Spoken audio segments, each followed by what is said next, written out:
Hello বঙ্গবাসী, আমি সোমনাথ আর this is বংরেজ। আজকে আমরা এসআইআর নিয়ে পাবলিক রিয়াকশন নেব। তো বকুল দেখা যাক হালদার। পাবলিক কি বলে। বাড়ি কোথায়? অশোকনগর কাঞ্চন বললি। আচ্ছা, এই যে এসআইআর হচ্ছে জায়গায় জায়গায়, তো এসআইআর নিয়ে আপনার কি মতামত? আমি এইখানে থাকবো, এই মতামত। আচ্ছা, এসআইআর নিয়ে আপনি চিন্তিত আছেন কিরকম? মানে কি ভাবছেন, কি হবে কি? কইলা এসআইআর নিয়ে যে এত কিছু হচ্ছে, সেটা নিয়ে আপনার কি কতটা দুশ্চিন্তা আছেন, নাকি আপনি রিল্যাক্সে আছেন, কি আপনার না, আমি চিন্তাধারা কি? এখন কোনো অচিন্তা ইসে নাই। আমি ভালোভাবেই আছি। আমি এখানে যাবো না। আমি আইছি অনেক বছর।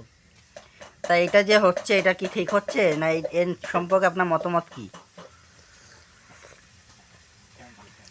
সেই করছে যখন করুক। ভালো না খারাপ?